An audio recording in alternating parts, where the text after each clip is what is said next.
Hello everybody. I'd like to introduce you a very important person when it comes to Italian baseball, or so-called American baseball, of course, because this is Stefano Ungaro, a very important person. No, not important. Just a normal human being. But you did invent something very special, which the Europeans already know about, because they are watching every year the Home Run Derby, which is very important during the All-Star event. So we like to tell you quite a bit how or why they are hitting some golden balls during the Home Run Derby. Let us know about that. Well, it all happened.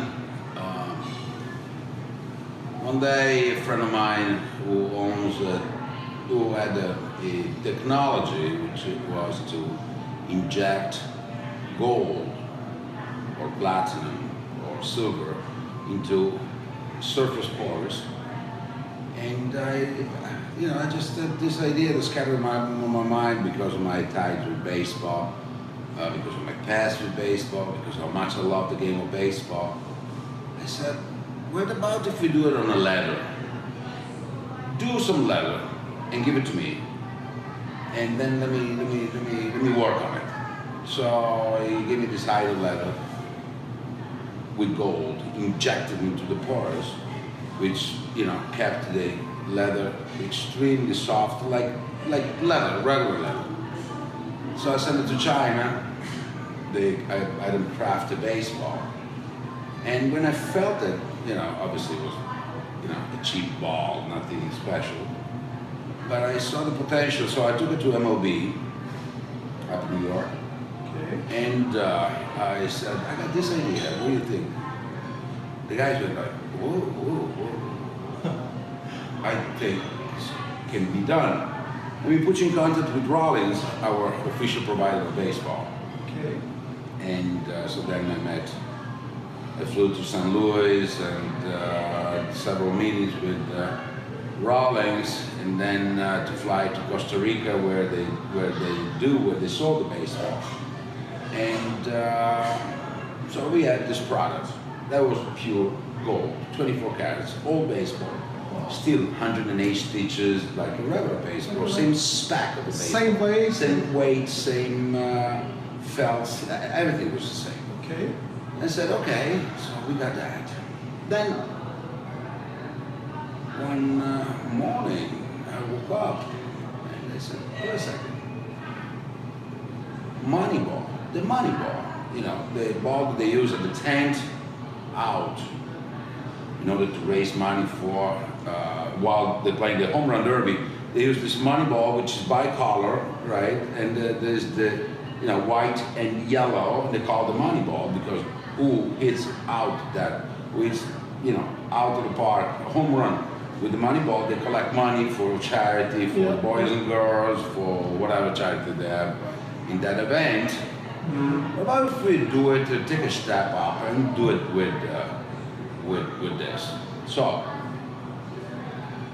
bang, let's do it. Went back to Costa Rica, did it, took it to New York again, and I said, listen, this is what we have. What do you think if we want to do that? Let's create some excitement, which is good also for the fans out there, because, again, a regular baseball was worth $300, the Moneyball, $150, but, who catches it? Just something good. Just a great momentum to keep remaining for your memorabilia, for your memories and so on. And so they said, this is good. So let's go to the Yankee Stadium. So we went to the Yankee Stadium, and because they had to see if the ball was creating any reflex and creating any conflicts on hitting from the batter, and they did it. And they had a BP, batting practice, with the balls, and Of course, they couldn't use the ball as a regular MLB used ball. with some Delaware mods, official Delaware mods, to get the ball more grippier, you know. So they had to first learn to handle how to throw without. No, because the strap, first of all, you use the ball. There's not really a lot of slide because again, the ball doesn't slide. It has the same feel of a regular ball. Okay. Exactly the same feel. Wow. And then again, BP you throw on top of the curve. So it was just normal, which is great. And then we did that. The first that we did was at the Angels, 2010. We did 2011 in Arizona, the Diamondbacks. It was funny because there was the first time that officially was that ball was introduced to the home run derby competition, and it was actually very emotional because I was sitting there watching. They were throwing my idea, my invention. Great. And players were going crazy. Remember Cano, that Bob Cano that won the home run derby that year. And they were just throwing balls to the dugout till the guys from Major League said, "Guys, stop! You can stop this." I know you want to have golden balls, but this is a lot of money here. Yeah. And it was just a lot of fun. Then I was traveling too much. I was traveling all over. And my wife was getting pregnant at the time, so I had to color quit, sold the company, and then I did again the other company, that would do accessories for Major League Baseball, such as metal wood watches, and then other made accessories. from real bats. This is the same wood. This particular watch is the same wood used for the bat, with the same finishing, the same treatment. So when you touch it, try to touch it, it's like if you touch a bat, you see. Yeah, absolutely. Exactly the same. Yeah, thing. exactly. Canadian maple wood. Perfect. And with nice with the team logo, decor, yes. with like the stitches of a real baseball. Yeah. And of course with the New York Yankees logo. That's my like Joe DiMaggio said, I thank the Lord to have made me a Yankee.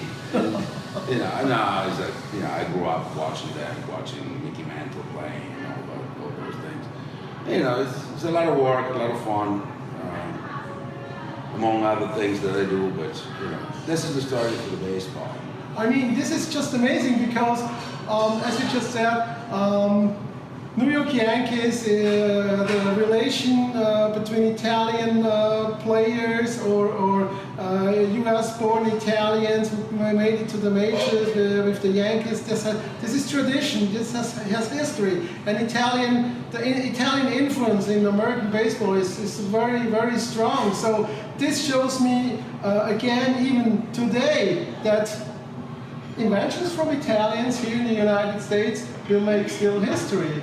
Well, that was an easy task, especially in New York, which was the heart of baseball, because they had 5-6 teams back then, and again, New York was the city in which all the immigrants were landing and find jobs and la la la la la. So then obviously you have all the Italians that then you had the Yankee Stadium there, then you had the Brooklyn Dodgers were playing there, the Giants were playing there, it was just the mecca of baseball. Absolutely. And then all the Italians there, and then of course you had Joe DiMaggio, you had Yogi Berra, Phil Rizzuto, and just name it.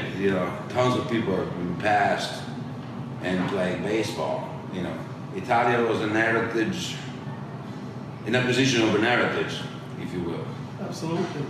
So, thank you so much, Stefano, for this great statement to your invention and quite a bit about Italian baseball history here in the United States. Let's don't forget, baseball is a very smart sport, a sport that requires more intellect than physicality, and Italians are good for that. Thank you very much, Stefano.